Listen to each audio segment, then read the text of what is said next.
InfiniBand is king when it comes to AI, but a new challenger has appeared on the horizon: Ethernet. Will the young, scrappy upstart be able to unseat the unparalleled king of all things data communication? In this episode of the Tech Field Day podcast, Ethernet isn't ready to displace Ethernet yet. Welcome to the Tech Field Day podcast, where we bring together a group of IT technical experts to discuss a single idea about key concepts in the enterprise IT industry. This podcast features a variety of perspectives from members of the Tech Field Day delegate community and is often recorded in association with one of our events. Tech Field Day is a part of the Futurum Group, and this podcast is also published on our sister company's site, TechStrong TV.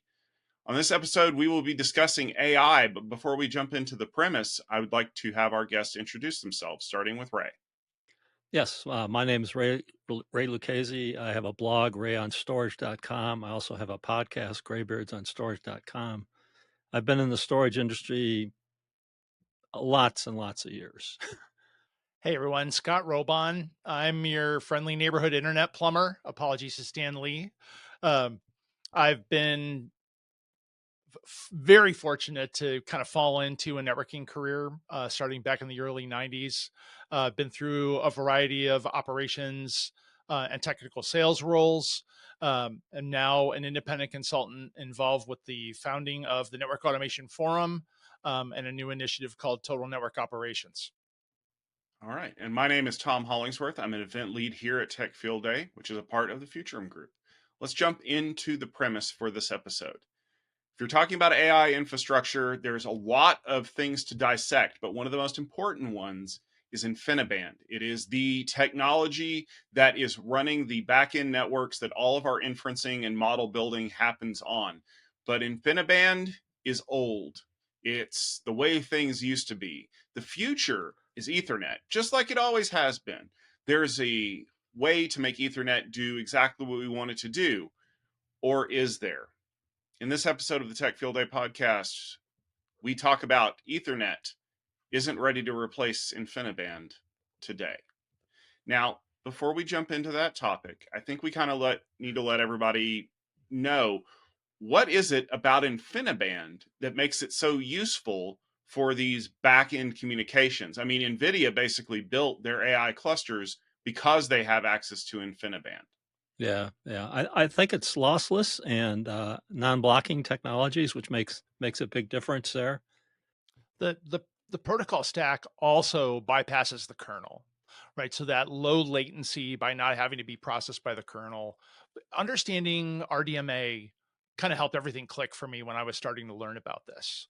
You know, every GPU has memory co-resident, on whatever it's mounted on right there in a particular box. And RDMA wants all that memory pool associated with all the other GPUs to look like a single direct memory access pool. And to make that happen and to keep the GPUs cranking, whether it's LLM model training or what have you, you need that low loss, low latency fabric interconnect to make it all seem like one big cooperative machine. Yeah.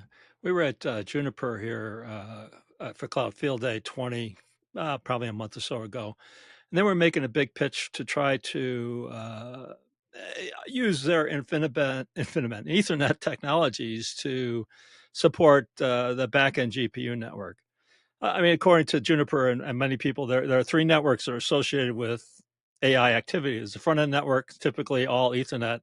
There's a back-end storage network, which can be Ethernet or InfiniBand. And this is a back-end GPU to GPU network, which historically has been InfiniBand. And Juniper was making a pitch to say that we can possibly get there. There are some problems, but with various capabilities that they talked about, they believe they're close. And just so that everybody is clear, that having talked to people who are developing these new versions of Ethernet, Jay Metz of the Ultra Ethernet Consortium specifically, there are three very distinct networks that we talk about. So the backend InfiniBand network that communicates amongst the GPUs, that's a type 3 network or mode 3 network. The network that's used to send the data to the clusters to do all that work is a type 2 or node 2 network. The way that we interface the network to do that through laptops and other client devices as a type 1 or mode 1 network. We're never going to touch the mode 1 network. That is Ethernet and wireless, and that problem is solved. Mode 2 is where we're doing a lot of development of Ultra Ethernet today, because we need to be able to feed the monster as quickly as possible. And initially, when people were trying to describe whether they were going to be displacing Ethernet or InfiniBand for that, there was not a whole lot of talk about the communications between the GPUs on the back end until sufficient Ethernet technology was developed in order to be able to overcome some of the latency issues and some of the loss issues. Because in an Ethernet network, if I lose 0.01% of my packets, I'm totally fine and I don't care. But on an InfiniBand network, if I lose 0.01% of my packets, I'm freaking out. Yeah, yeah. Juniper mentioned a couple of techniques they've identified: dynamic load balancing, flowlet control, and there was one or two other ones that they believe will lead to less loss, but not completely lossless. And ECN, which I guess is Ethernet. Explicit congestion notification. Yeah, yeah. So you're finding out that which paths are congested and using the other paths as at the switch level effectively, or even at the probably at the switch level, maybe at the port level. I don't know. I think one of the huge encouraging efforts here is the Ultra Ethernet Consortium, right? That's coming together with multiple vendors, trying to figure out, okay, how do we extend and modify Ethernet to be appropriate for that GPU interconnect use case? I go back to 25 years ago when I never thought Sonnet and TDM infrastructure would, and the rich fault management, fault identification capability that's built into Sonnet could be replaced by Ethernet. And boy, was I wrong. Took time, but all the OAM, all the other fault detection mechanisms that we need to use, Ethernet, gigabit Ethernet, 10 gig Ethernet for a wide area networking protocol. I mean, it's obviously, totally taken off today. And while I think InfiniBand has a lot of momentum right now, install base, single supplier for all your GPU and interconnect needs, don't bet against Ethernet in the long run, right? It's been proven to be adaptable for however many decades now, and I think we'll continue to make progress here too through specific vendor innovation and what gets standardized in the UEC. The other thing that Juniper mentioned, they had recently announced an 800 gig per second, gigabit per second interface, but they were talking the backend GPU network. It's typically 400 gig bits per second, and it's obviously from an InfiniBand perspective, lossless, non-blocking, and low latency. Yeah, part of the thing is I've talked to a lot of people who've said don't bet against Ethernet. But I guess my question is why? I mean, we have InfiniBand. It works really well. The upper limit for node scaling is somewhere in the neighborhood of nearly 50,000 nodes. And I don't necessarily know that we're hitting that headroom right now. What is the allure of Ethernet? And before you come at me with, "Oh, well, it's cheaper." I'll give How you so? a non-cheaper answer, and I'll say it's an excellent question. Who's the dominant GPU supplier today? NVIDIA. Where can I buy InfiniBand? NVIDIA. Where else can I buy InfiniBand? NVIDIA. Right.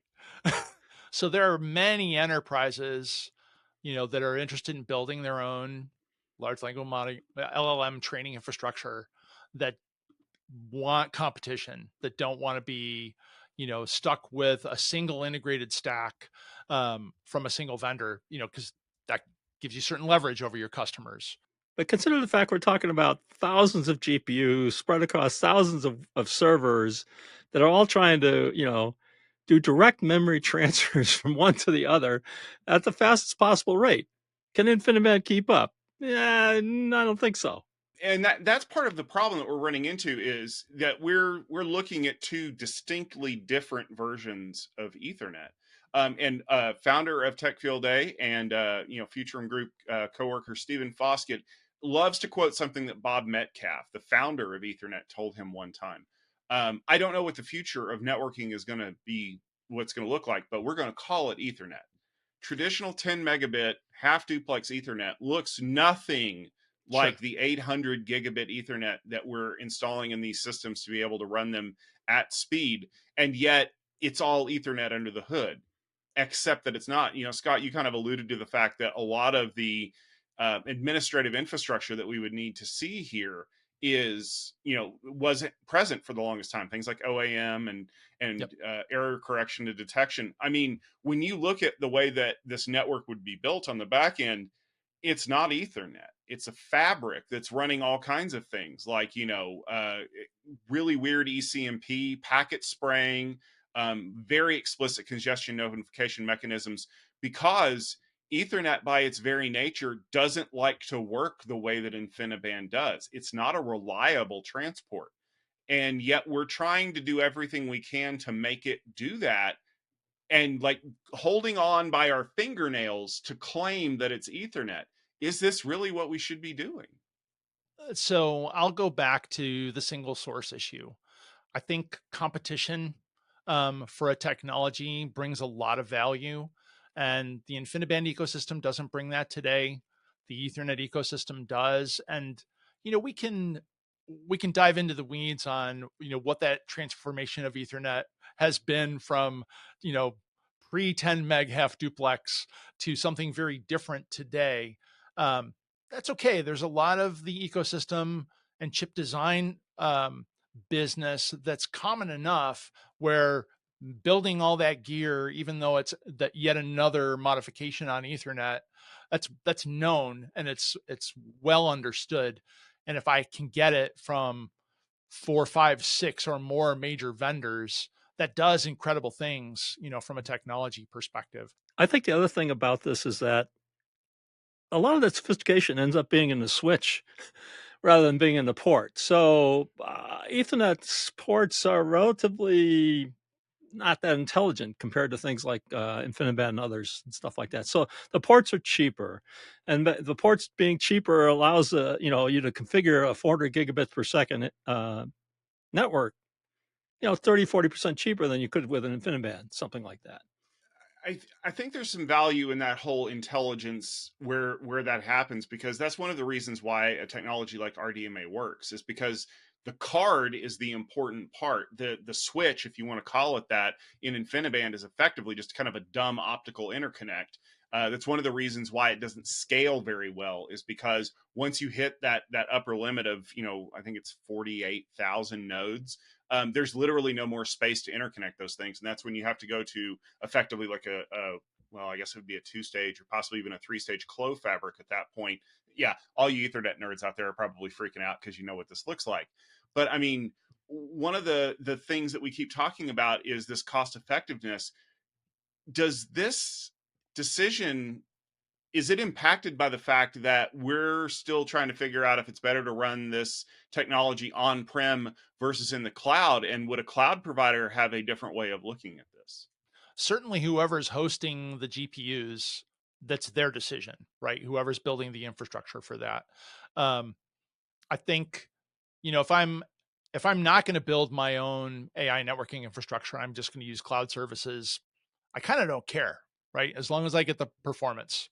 And you're certainly going to have more enterprises using cloud-based AI services to build models.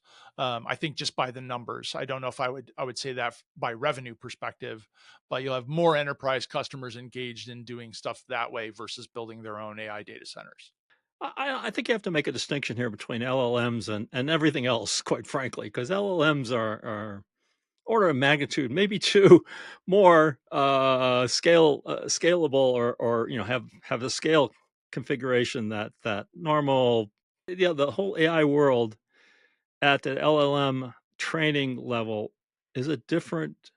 It's like it's a different world than anybody else, whether it's done on prem or in the cloud.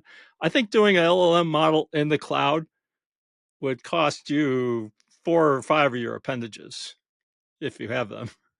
So maybe the better question there then, Ray, is if we have a purpose-built communications infrastructure that adapts well to AI workloads, whether they be LLM or other kinds of things, why are we needlessly complicating it just so we can say it runs on Ethernet? The other thought I had to some extent was that the predictability of the workload matters. I think Ethernet can handle a more predictable workload, whereas InfiniBand can handle a more unpredictable workloads. And if you're a cloud provider, you're probably going to have to deal with this unpredictability more so than anything. So I think you might go with an InfiniBand in that case. But I think the expectation, and even Juniper in his discussions at Cloud Field Day 20 were talking about relatively small models, and doing fine tuning or RAG or something of that nature on those models, and doing some training of DLRMs and things of that nature, but nothing to an LLM level. Because I mean, the scale is 2 orders of magnitude more. I mean, I can put together an 8 GPU system with an expensive configuration, but it's not going to have that much of a problem, moving data between the GPUs in the same server to some extent. Doing that across 1,000 GPUs or 8,000 GPUs across 1,000 servers, another question entirely. Well, certainly one size never fits all, right? So the emergence of different solutions for different scale, well, we've seen this movie before. Tom, I forget the way you asked the last question you posed, but my response would be, the Ethernet switch manufacturers wouldn't be going after this if they didn't think they could handle some of the more stringent performance requirements. Of course, it's a growth market, right? And they want to go after areas where they think they're going to be able to, continue to grow market share and keep their investors happy. But I think any of us who've dealt with being on the other side of seeing requirements come in and what it means to work with product management and engineering to implement something, those decisions never get made lightly. So I think it's safe to say they see promise, probably in different levels of achievement, but they're going after it intentionally and think that they can. It's a whole innovator dilemma to some extent. You go at the low end of this stuff and try to build a market from that perspective and then move up. So I think if Ethernet can handle a relatively small training activities for DLRM or minor LLM models and things of that nature, it makes sense for them to go after it with the hope that ultimately they can go after the big prize, which is the LLM training cluster. Right. And that's what everybody wants ultimately at the end of the day is they want to be able to get into a piece of this huge pie that Nvidia has been baking, somewhere in the neighborhood of $3 trillion.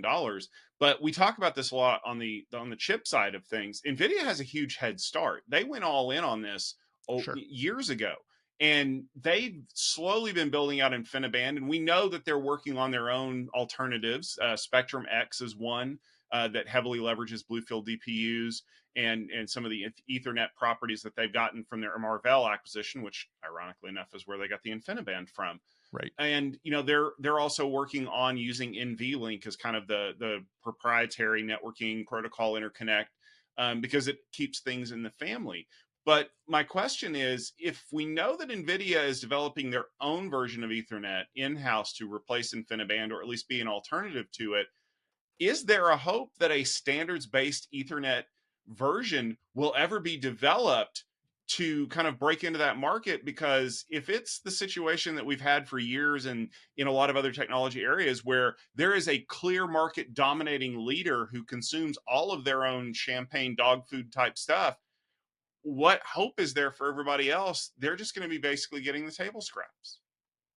I think UEC is a path forward in this respect. If UEC can conquer the personalization of networks for AI, large language model training centers, and allow it to approximate the low latency, approximate the lossless, approximate the non-blocking characteristics of InfiniBand, then it's a standards-based solution. And any of these guys can go out and adopt it. That's the question. Can it do it? You have to talk to Dr. Metz and his team to see what the story is there. Right. And the existence of the efforts on ultra ethernet and the pressure that can put on development of the InfiniBand ecosystem, that's a benefit too. If all it does is make InfiniBand better, from a cost per bit perspective, that's a positive outcome too. I think the challenge with the UEC to some extent is it's not a not an easy thing to plug into this world, right? I mean, it costs, you have switches, and you've got, maybe even ports that have to be more intelligent, et cetera, et cetera. So, I mean, there's things that have to go on in order to adopt it. Can it be adopted? Sure.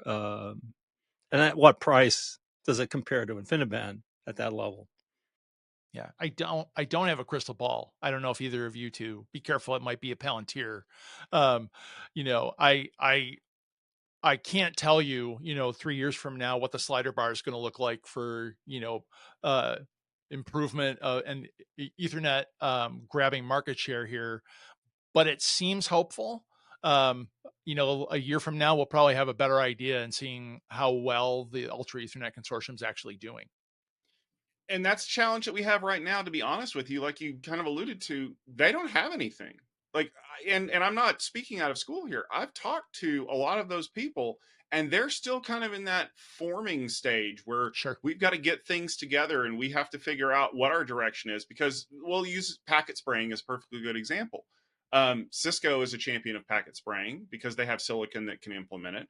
Broadcom is also a champion of packet spraying, and they have a group of silicon chips that can do it.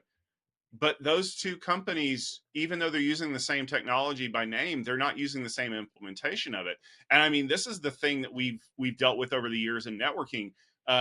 Scott, all I have to do is say things like ISL trunking Sure. or Cisco Ah, PoE, and you know exactly what I'm talking right. about. When you have competing standards, there's only one way to solve this problem, and of course, it is the tried and true tradition of picking one company and deciding to do the opposite of whatever it is they said because you just don't like them for some reason.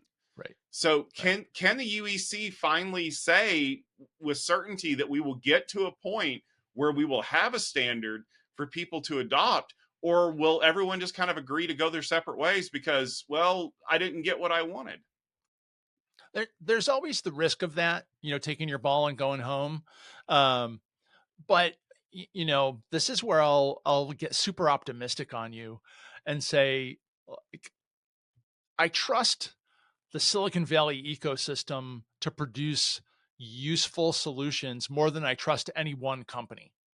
Um, and for every negative PoE or ISL example that you can cite, Tom, we can pick other things too, where you start with you know a standard, an RFC, for example. Somebody has a better implementation or an option that seems to work the best, and that becomes a de facto standard or the most commonly implemented way of doing a thing.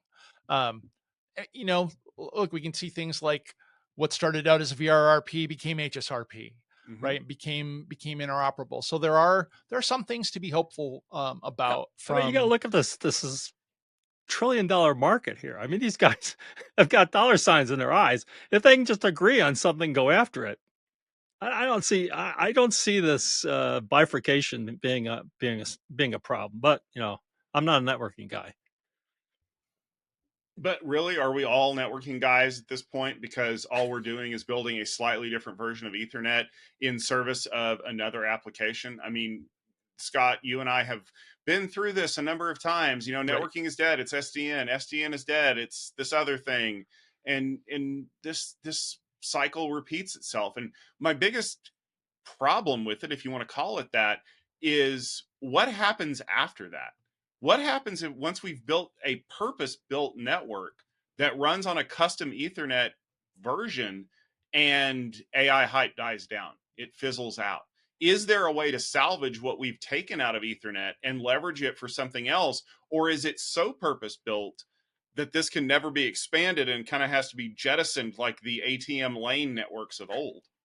I think the UEC has got a couple of different personalities it's going after. It's not just AI; it's HPC, and it's a couple other big pharma and things of that nature. So I think it's got the potential to handle multiple different styles of usage.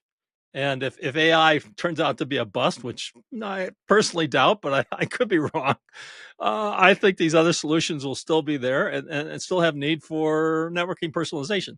InfiniBand is big in HPC, has always been big in HPC. And the reason is lossless, non-blocking, low latency. If they can address the HPC requirements and the AI requirements, I think UEC has a potential here.